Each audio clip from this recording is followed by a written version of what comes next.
네, 투자자 여러분 반갑습니다. 자, 오늘 아침에 여러분들 잠자리에 일어나서 그래도 참 다행이다 라음을 갖고 계셨을 겁니다. 보통 저는 금요일이 제일 바쁩니다.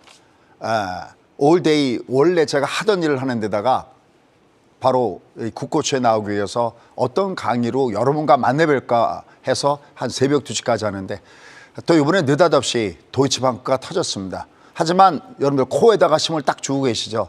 언제 어느 때 어디서 무슨 것이 나타날지 모른다. 여러분 이렇게 얘기해도 놀라지 않으셔야 됩니다. 만약에 JP에서 무슨 문제가 생겼다 하더라도 그래? 이런 그 상황이 어떻게 보면 지금의 상황이다라고 할 수 있겠습니다. 최근에 제니 옐런이 약간 좋지 않은 얘기를 듣고 있습니다. 제2의 제롬 파일이 되는 거 아니냐. 이랬다 저랬다 하고 있습니다. 근데 과연 제니 옐런은 말을 바꾼 걸까요? 이것도 우리가 그 속내용을 들여다보면은 제니 옐런이 왜 그랬는지도 알 수 있습니다. 그래서 오늘은 지금 시장이 연준에 맞서고 있습니다. 여러분들 어떠세요? 지금 패드, 그냥 제롬 파일로 대변되는 이 연준은 지금 제대로 대접을 받고 있나요? 그렇지 않는 것 같습니다. 여러분들 우리가 여기 굉장히 중요한 얘기가 있습니다. 우리가 보통 연준에 맞서지 마라. Don't fight the Fed. 그래갖고 연준에 맞서지 마라가 우리가 주식 투자하는 사람들한테 하나의 불문으로 되어 있습니다. 그러니까 이 얘기가 큰 맥점으로 맞아요. 연준이 막 돈을 풀기 시작할 때는 우리는 주식을 시작해야 되고 연준이 문을 닫으면서 돈을 가져갈 때는 우리는 뭔가 어떤 위험이 나올지 모르니까 우리는 리스크를 조금씩 줄여야 되는 건 맞습니다. 그런데 과연 지금의 장이 연준에 맞서지 마라 이 얘기가 맞을까요? 분명한 것은 지금 시장은 연준과 맞서고 있습니다. 왜 그럴까요? 연준은 그만큼 신뢰성을 잊어버렸습니다. 어떤 하나의 그 기준점, 그 기준점마저도 굉장히 무너지는 듯한 이런 모습을 보여주고 있거든요. 그럼 자, 왜 이런지 이 부분을 데이터를 가지고 이렇게 말씀드리도록 하겠습니다. 여러분들 지금 보면은 지금 금리를 빠르면 올해 내릴 수 있다. 심지어는 7월 달에 내릴 수 있다. 이렇게 하는데 제롬 파일은 뭐라고 했냐면은 올해는 금리 인하가 없다라는 얘기 나오잖아요.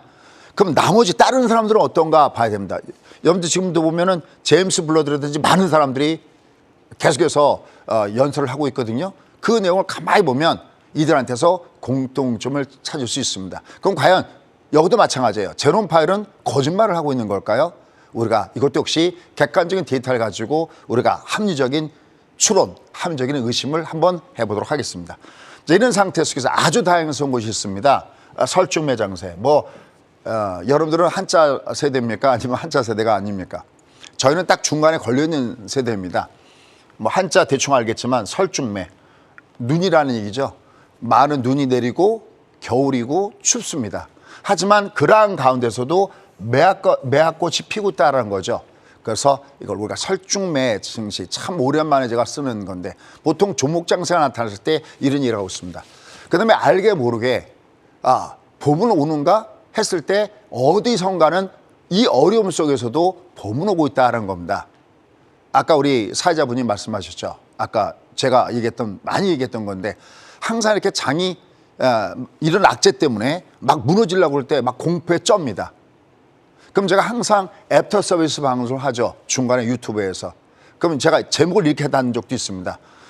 오늘 아침에 시세가 투매가 나오겠구나. 이렇게 느낄 때가 있습니다. 그럼 오늘 아침에도 저희 유튜브 방송을 지켜주고 있는 저희 회원님들, 찐팬분들 계실 텐데 아침마다 그럴 때마다 뭐냐면 오늘은 절대 아침에 투매하지 마십시오. 그런 얘기를 해요. 올라갈 때 되는 건 오케이. 하지만 겁나면 3분의 1. 나머지 그대로 홀딩. 어떻게 보면 지금 장세는 에코프로를 갖고 있는 자와 에코프로를 갖고 있지 않는 자, 레인보우를 갖고 있는 자와 레인보우를 갖고 있지 않는 자 이런 식으로 완전히 양분되어 있거든요. 이런 설중매 증시가 나타나고 있는데 이런 부분에서 우리가 포커스를 찾아야 될 것은 무엇인가? 왜냐하면 지금 실수하면 어떻습니까? 계속 사이클인데요. 다음에 실수하지 말아야 되겠고 내가 실수했어도 내가 갖고 있는 이 노하우를 내 아들, 딸들한테는 실수하지 않게끔 여러분 전달해 줘야 될 거 아니겠습니까? 부의 지도를 여러분 자녀분들한테 올려주고 싶지는 않으세요? 여러분처럼 막 찍거나 함부로 예측하거나 이거를 여러분들은 하고 싶으십니까? 그건 아닐 거 아니겠습니까? 그래서 그런 부분을 좀 찾아보도록 하고요. 그다음에 제가 저희 수강생들 아니면 이거 끝나고 10시 반 유튜브에서 방송할 때 제일 많이 하는 얘기가 있습니다. 방금 얘기했던 대로 지금의 주가 위치는 아주 다행이다. 이렇게 보니까 이 시장이 재료에 의해서 움직이지 않더라고요. 제가 30년 동안 이 데이터를 보니까 재료에서 움직이는 것이 아니라 주가의 위치가 너무너무 중요하다고요. 그래서 재작년에 아시죠? 9월 달에 저 꼭대기 위에서 중보다 나쁘다. 주가 위치였거든요. 지금은 작년 6월이죠. 2332 환산된 지수로는 2296 요 숫자만 머릿속에 기억하라라는 말씀을 드리고 있습니다. 이 아래 내려오면 여기는 풀밭이야. 떨어져도 뒹굴어도 이건 잔디밭이야. 다치지도 않아. 그러니까 우리가 걱정하지 말자라는 말씀을 참 많이 이렇게 드립니다. 제가 이제 10시 반에 방송 들어가면 댓글 이렇게 쭉 방송에서 댓글 먼저 보고 하거든요. 그럼 제일 좋아하시는 얘기가 그거예요. 제일 감사하다고 얘기 듣는 게 너무 공포 심리가 있었을 때 그런 얘기였습니다. 오늘은 이제 도이치방크 CDS가 돌연 폭등을 주면서 굉장히 위기였을 텐데 여러분들은 어떠셨나요? 자, 그래서 여기서 중요한 얘기. 2024년도 이게 우리한테는 희망입니다. 아무리 어려워도 2023년도를 보고 가야 할 이유. 아마 이 앞에 타이틀도 아마 비슷한 타이틀이었을 거예요.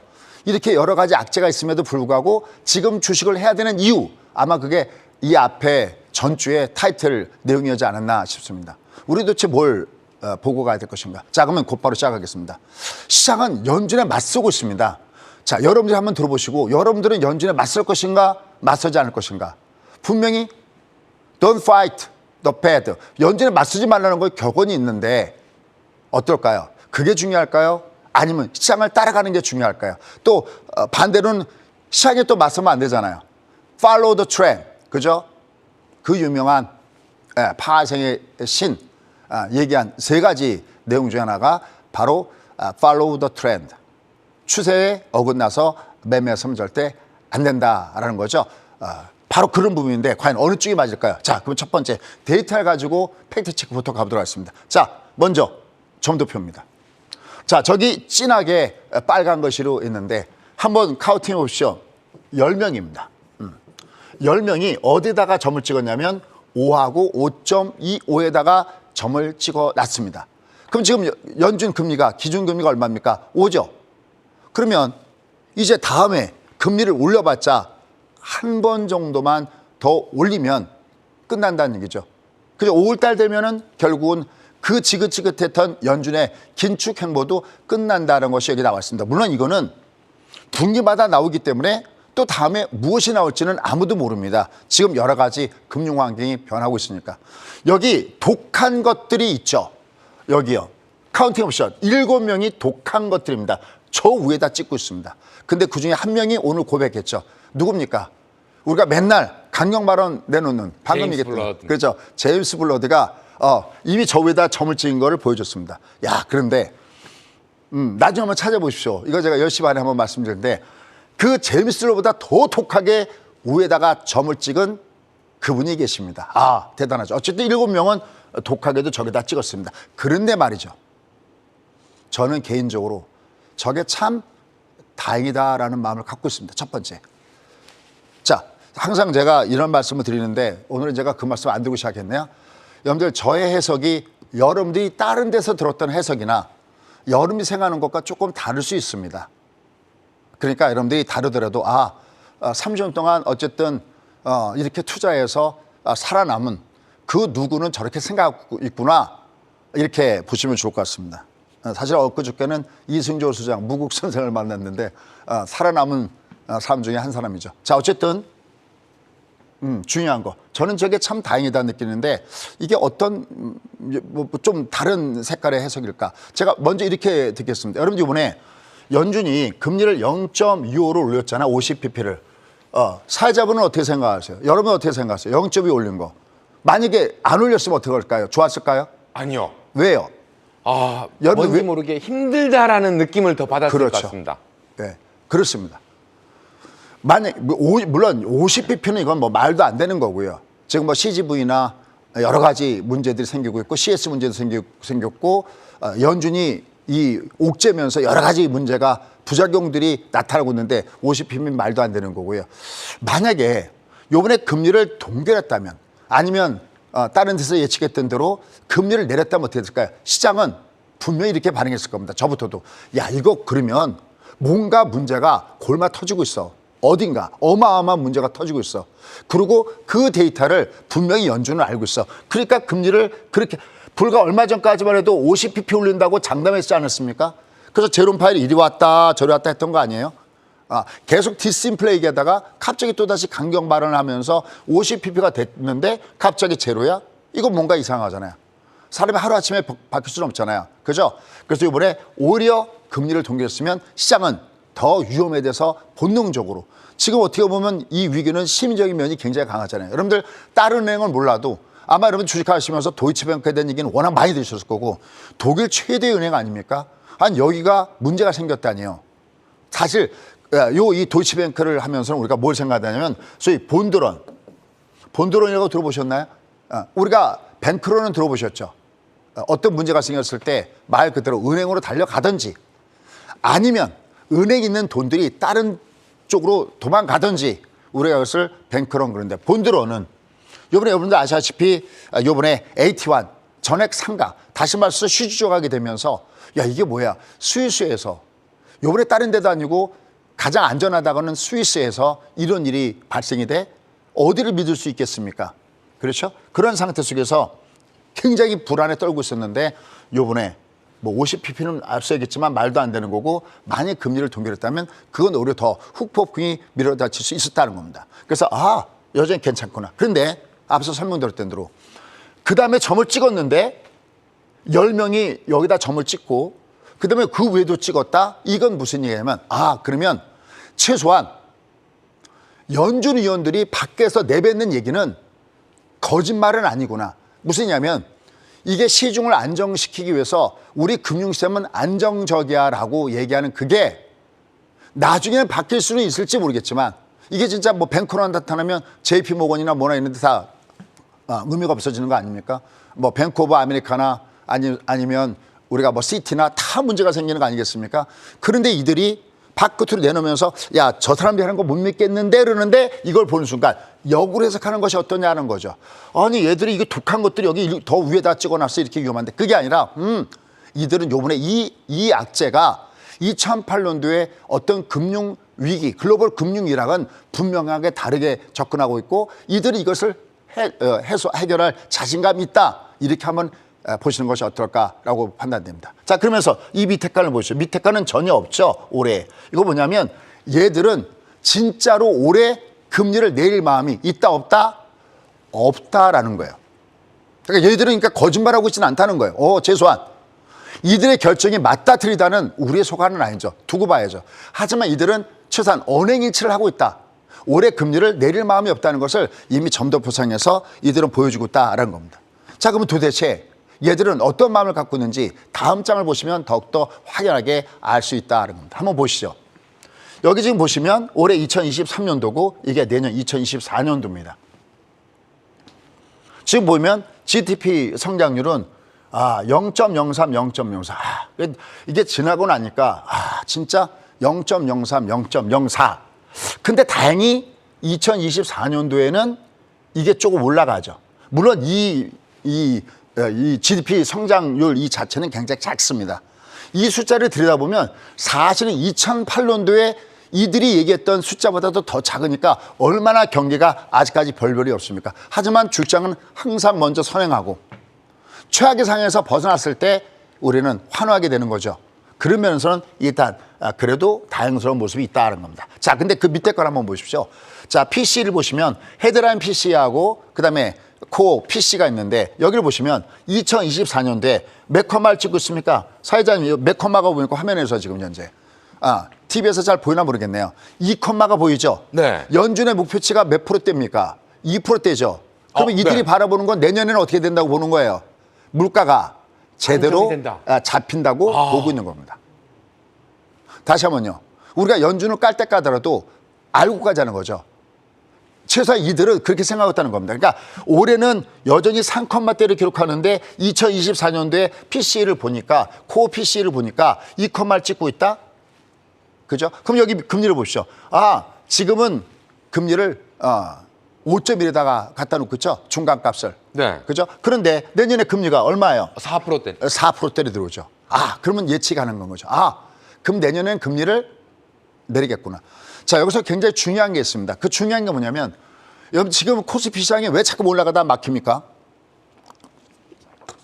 시장을 움직이는 거대한 힘은 딱 두 개밖에 없습니다. 하나는 금리가 똥금리가 가든지 초저금리가 가든지 아니면 경기가 좋아지든지 이 둘 중에 한 가지가 있어야 시장이 올라갈 때 이건 자발적으로 올라가는 겁니다.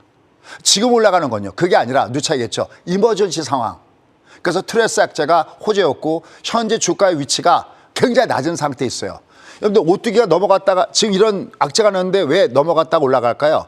무게중심이 주가의 위치가 무게중심이 밑에 있어요. 오뚜기처럼. 그러니까 넘어가면 들어오고 넘어가면 들어준 겁니다.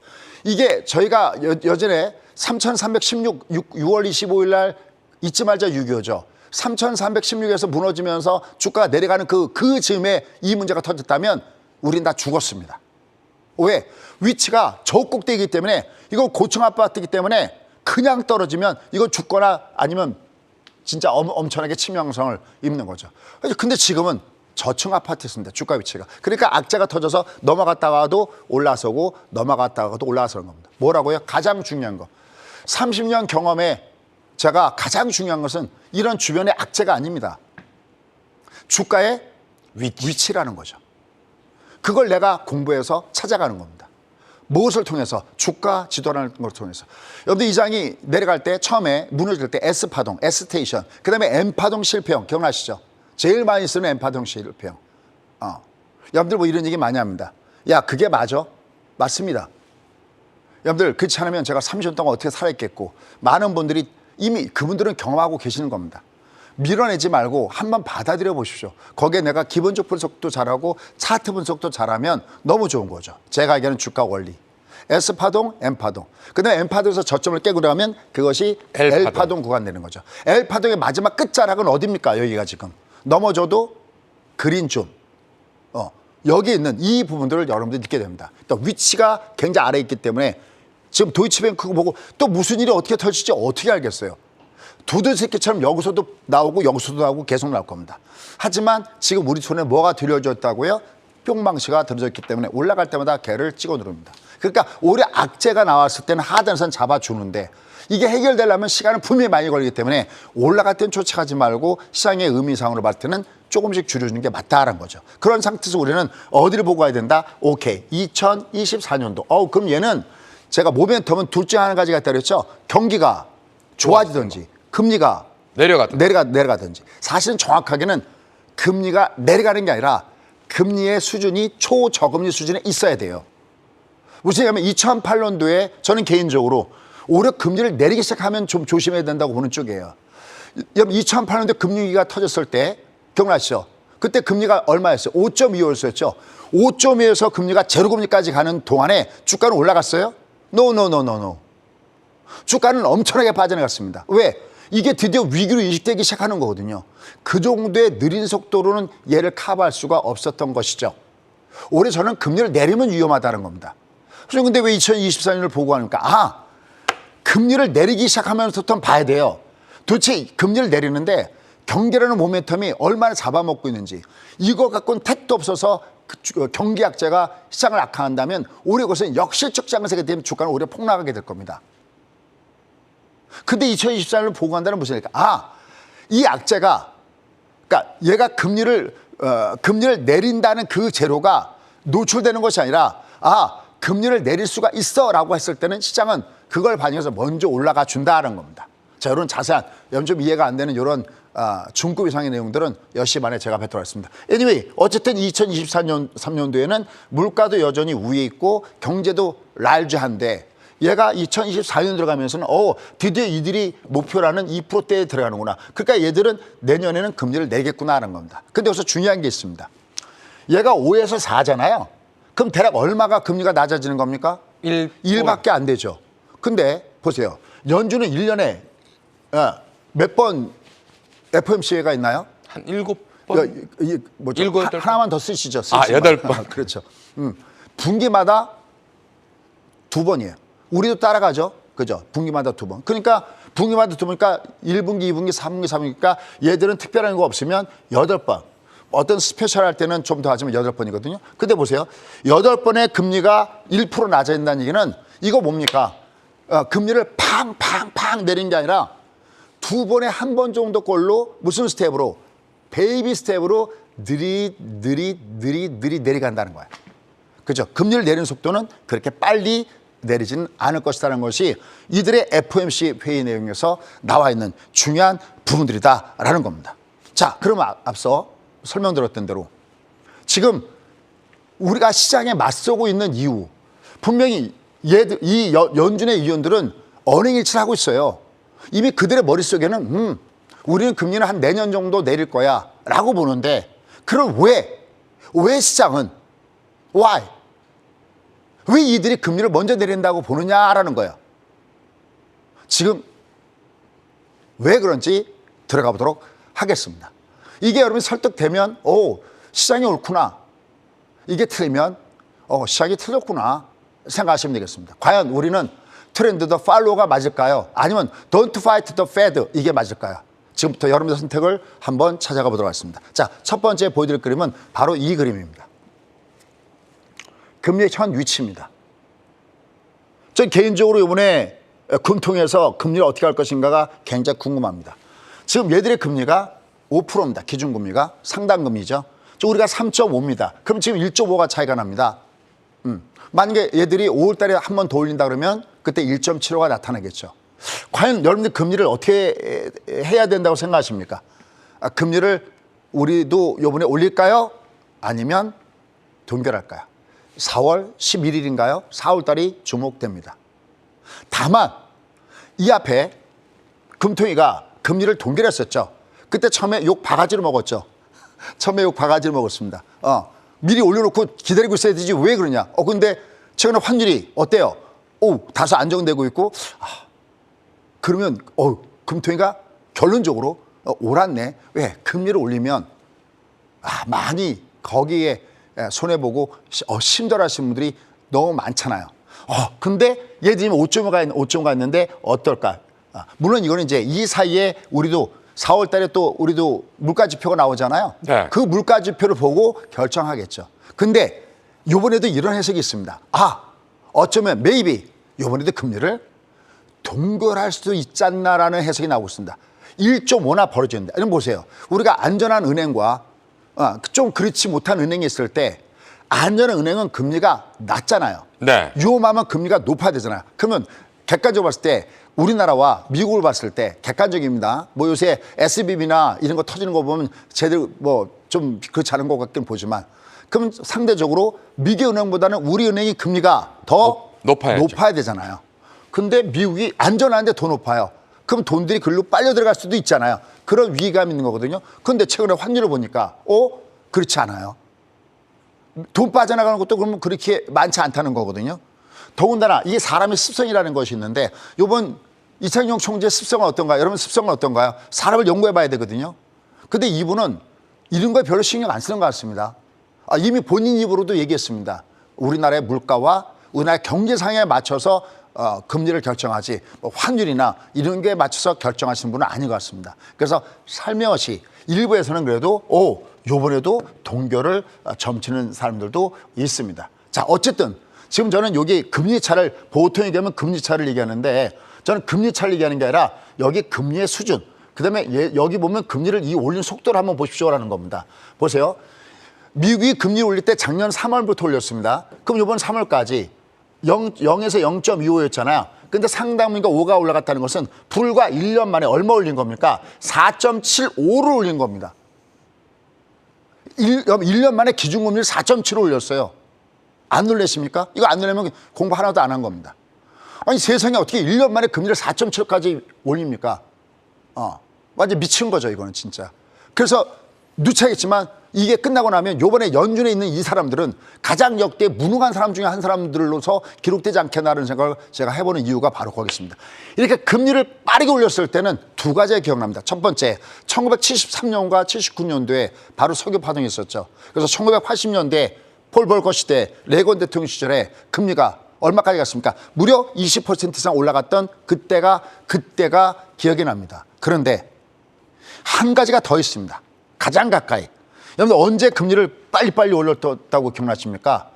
2008년도 금융위기가 나타나기 전에 그때를 한번 가볼까요? 그때를 기억하십니까? 왜 시장이 연준에 맞서고 있는지 보십시오. 이때입니다.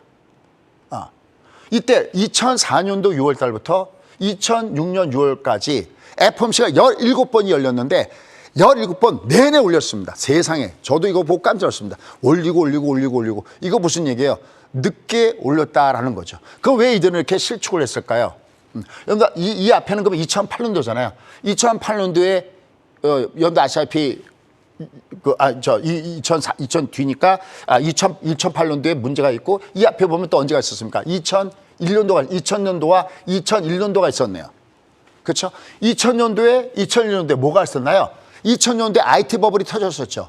2001년도에 또 뭐가 있었어요? 9.11 테러가 터졌었죠. 그렇죠? 그런 상태 속에서 이 금리가 여기 왔어요. 이때는 금리가 얼마였냐면 6.5였거든요. 6.5에서 1. 그린스펀 의장 때입니다. 그런데 이때 금리를 1% 했었는데 왜 9.11 터지고 여러 가지가 복잡하니까 그 유명한 그린스펀이 경제 대통령으로 불렸던 그린스펀은 금리를 올릴 수가 없었습니다. 근데 특히 이때 쥐약이 있었습니다. 그게 뭐냐? 바로 중국의 문제입니다.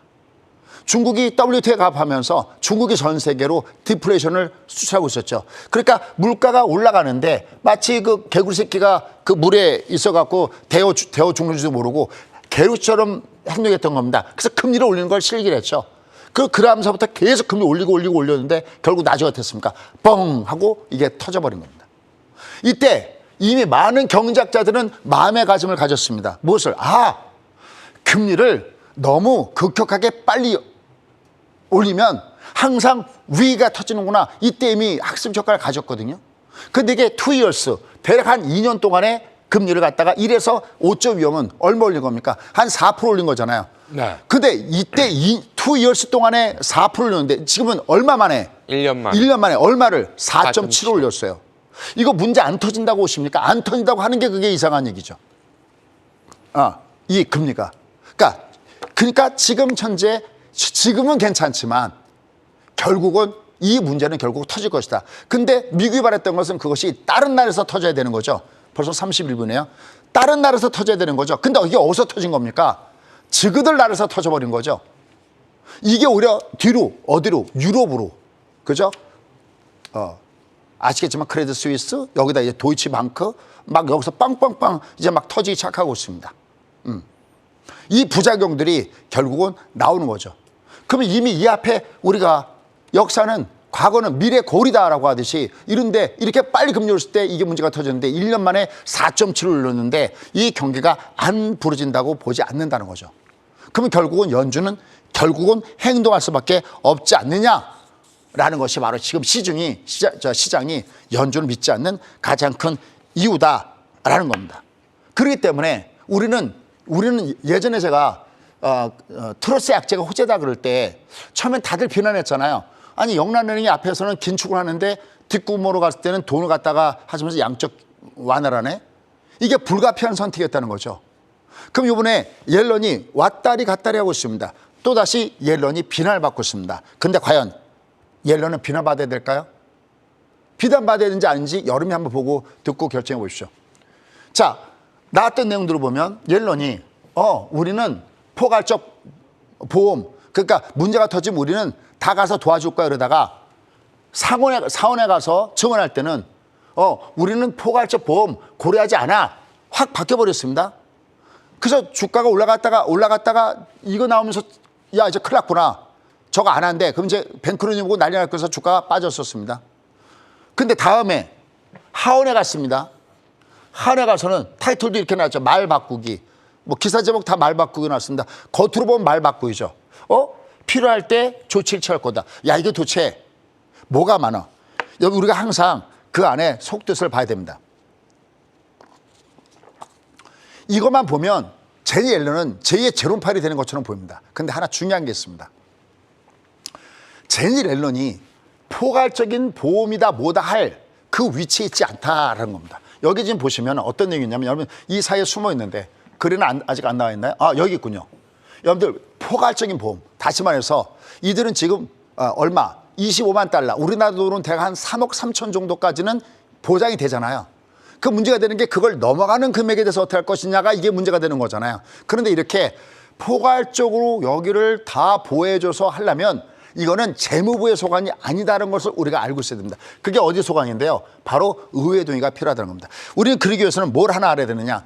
2008년도에 금융위기가 터지면서 무너졌을 때 생긴 법을 우리가 알아야 됩니다. 항상 제가 민주당 정부는 큰 정부, 공화당 정부는 작은 정부잖아요. 바로 우리가 폴 볼커 룰이라고 알려져 있는 바로 도드 프랭크 법을 우리가 알아야 지금의 제니 옐런이 왜 이렇게 왔다 갔다 하는지를 알 수 있다는 겁니다. 이걸 모르면 욕하기만 바쁩니다. 제니 옐런 왜 저래? 여러분, 제가 항상 얘기하죠. 욕을 하더라도 씹더라도 알고 씹어야 된다. 내가 무식하고 공부하는데 그냥 갖다 씹지 말고 보고 씹자는 거죠. 도대체 이게 무슨 얘기인데 2008년도에 금융위기가 왔던 원인들을 어떻게 진단했느냐. 아, 이거는 너무 무방비적으로 너무 방만하게 금융회사들이 과도하게 금융 경업을 해서 그런 거야. 그러니까 이걸 뭔가 제어를 해줘야 돼. 그래서 볼콜이라는 것은 뭐냐면 은행 부분이 헤지펀드라든지 사모펀드의 운영을 제한하는 것을 볼콜을. 그냥 보통 우리가 도트 프랭크법의 가장 맥점이 볼콜이기 때문에 보통 이 법을 볼콜룰이다라고까지도 얘기하고 있습니다. 그럼 이때 이 뒤에 생긴 게 있었죠. 바로 요즘에 자주 나오는 연방예금보험공사라는 얘기가 나옵니다. 그러면 어떤 금융기관이 어떤 문제가 생겼어요. 이번처럼 SBB나 이렇게 문제가 생겼어요. 시그니처리 있는데 저 문제가 생겼어요. 그럴 때 여기를 살려 죽여라는 걸 결정하는 건 누가 결정하느냐. 이거는 의회에서 결정하는 것이 아니라 연방예금보험공사하고 패드에서 결정합니다. 이들이 3분의 2가 찬성한다. 야, 저긴 살려야 돼. 이거 가만 놔두면 죽어. 그러면 이들이 살리는 것을 결정하고 그러면 그때 재무부 장관이 돈을 투여해서 유동성을 공급하는 것이 가능하다는 겁니다. 그러나 아까 얘기했던 포괄적인 보험 이건 다 살리겠다는 거잖아. 다 살리는 것은 연방예금공사나 패드나 재무부에서 할 일이 전혀 아니라는 거죠. 그러니까 젠 옐런의 범위를 벗어난 겁니다. 이건 누가 결정하느냐. 반드시 의회 승인이 필요하다는 겁니다. 법적으로. 그러니까 이쪽으로 다시 돌아가 보면 이건 본인이 젠 옐런도 이걸 알아요. 자기가 포괄보험을 다 모든 은행을 다 구제하겠다? 아닙니다. 일이 뻥 터졌는데 누굽니까? 젠 옐런이 전 패드 의장 아니에요? 야, 이거 가만 놔두면 큰일 나겠구나 해서 일단 먼저 립 서비스를 한 방 때려준 겁니다. 이게 젠 옐런이 욕을 먹어야 될까요? 일단 구해놓고 봐야 되는데. 그렇고 이제 상원에 불려가서 아니 포괄적 보험으로 돈 다 보호해주고 다 할 거야? 제정신 붙어 있잖아요. 이건 이거고 그때의 상황이 워낙 비상사태였기 때문에 마치 영국에 문제가 생겼을 때 앞에서는 금리를 주면 뒤에서는 돈을 갖다가 넣어주고 살렸듯이 일단 말로 살리고 본 겁니다. 그러고 가서는 아니요. 전혀 그것도 고려하지도 않고 의논도 하지 않았어요. 이게 정상인 거죠. 왜? 포괄적인 보험 아빠 했던 대로 의회 동의가 필요합니다. 근데 의회 어떤 데입니까? 사회자님. 네. 정치에서 안 되지만 의회 어떤 곳입니까? 항상 싸우는 곳이죠. 네. 그죠? 미국이라고 별반 다를까요? 얘들도 독하게들 싸우지 않습니까? 민주공화가. 이게 쉽게 이게 될까요? 쉽지 않습니다. 어쨌든. 그죠? 이거는 그러니까 법적으로도 불가능한 얘기가 바로 여기 있다는 겁니다. 근데 말을 바꿨다고요. 말을 바꿨다고. 필요할 때는 취할 준비가 되어 있다?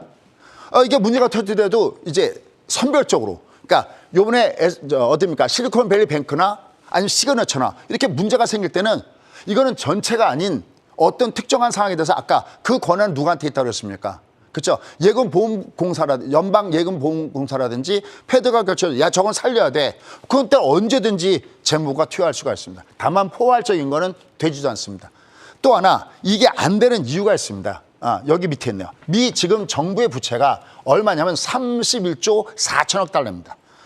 여러분 그거 아시죠? 얘들은 돈이 필요하다고 해서 여러분들 얘들이 필요하면 언제든지 종이에다가 잉크만 있으면 언제든지 달러를 찍는 건 맞지만 그걸 지 마음대로 찍는 게 아닙니다. 우리가 개인이 필요하면 사채를 쓰고 회사가 필요하면 회사채를 쓰고 나라가 돈이 필요하면 세수에 비해서 돈 쓰는 게 필요하면 국채를 발행하잖아요. 그럼 얘들도 국채를 발행해야 돼요. 근데 그 국채의 한도가 이미 풀로 차 있는 겁니다. 이걸 확대를 해야 되는데 그것도 의회의 결정사항이죠. 그러니까 돈이 필요하다고 해서 재무부에서 돈을 갖다가 쓸 수가 없습니다. 이걸 발행한 다음에 이걸 어디로 들고 가는 겁니까? 폐에다 갖다 맡겨서 그 돈을 찾아서 그 다음에 쓸 수 있는 거거든요. 근데 이미 맡겨서 얘들은 더 이상 이걸 찍어낼 수가 없습니다. 그러니까 이미 자기도 알아요. 여러분 제니는 누굽니까? 천재 중에 천재 아닙니까? 이걸 몰라서 제니는 말 바꿔타서 욕합니까? 저는 개인적으로 욕하고 싶은 마음이 1도 없습니다. 그럴 수밖에 없었으리라 그때는. 제닐런요, 특히 저는 2015년도에 12월 달에 금리를 올리면서 전 세계 글로벌 마켓이 무너졌었거든요. 근데 2016년도 2월 달에 지금도 있지 않습니다. 제닐런이 정확하게 항복선언을 합니다. 멋진 패배인 거죠. 우리는 금리 인상을 고려하지 않아. 우리는 금리를 마이너스 금리까지 갈 수 있어. 여기서 말 한마디에 시장을 돌려놓은 것이 제니 앨런입니다. 그 제니 앨런이 패드 의장과 재무장관까지 한 사람이 말 실수하고 물론 용은 어쩌면 좀 잘못 사용할 수 있습니다. 어쩌면 또 언론에서 또 잘못할 수 있었겠죠. 이게 마음대로 그렇게 되지도 않습니다. 그리고 지금 미국이 얼마나 부채가 많습니까? 그죠? 이런 여러 가지 문제들이 같이 맞물려 있다라고 보시면 될 것 같습니다. 자, 이런 가운데서 아까 아직 합리적인 의심.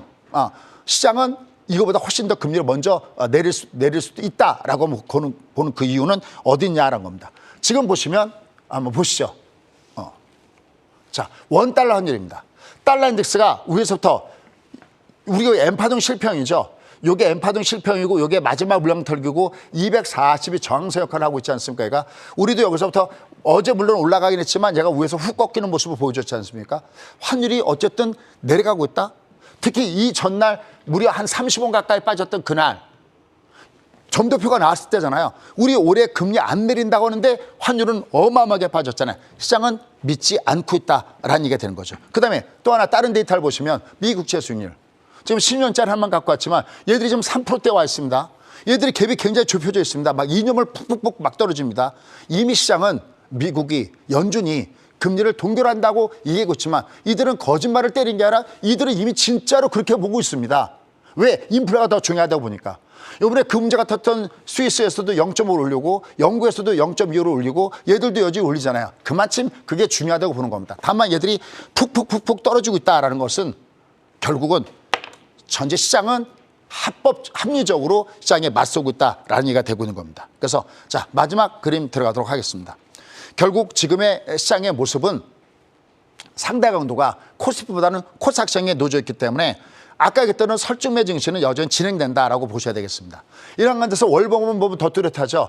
항상 주가가 빨간 열차가 내일 위에 올라타는데 여긴 빨간 열차가 진짜 내일 위에 올라타고 있습니다. 오른쪽이 코스피가 아니라 코스닥이. 그러니까 얘가 무게중심 안 했으니까 내려가도 자꾸만 떠주는 그 모습들이 바로 저기서 나타나고 있다라는 겁니다. 아직 현재 위기가 그렇게 강하게 오지 않는 이유는 결국은 빅스Y나 지난번에 얘기했죠. HYG. 그러니까 소위 얘기해서 우리가 안전하지 않는 이런 쪽의 이 ETF의 그 상황을 보면은 여전히 얘가 약한 모습들을 여전히 보여주기 때문에 완벽한 건 아니죠. 다만 그럼에도 불구하고 지금의 시장은 누차겠습니다. 얘가 이미 바닥점에 와 있다. 어떤 바닥점? 5파동의 가격의 바닥과 그다음에 기간 바닥에 와 있습니다. 그 때문에 항상 올 곳은 오고야 만다라는 쪽이니까 여러분 꼭 잊지 마시고요. 매매 플레이를 구사하시면 좋을 것 같습니다. 최근에 앞서 설명드렸던 대로 지금 주가 흐름을 보시면은 주가 흐름이 어떻게 나타나고 있습니까? 에코프로와 금양 엄청나게 날아가고 있죠. 얘들의 공통점은 뭘까요? 도대체 설중매 장세의 공통점 코스닥이나 HPSP 되도록이면 저희가 세트했던 종목을 중심해서 갖고 와봤습니다. 레인보우나 미래컴퍼니 요 비밀의 문은 10시 반에 여러분과 함께 설중매 증시에 대해서 좀 더 종목 중심에서 설명해 드리도록 하겠습니다.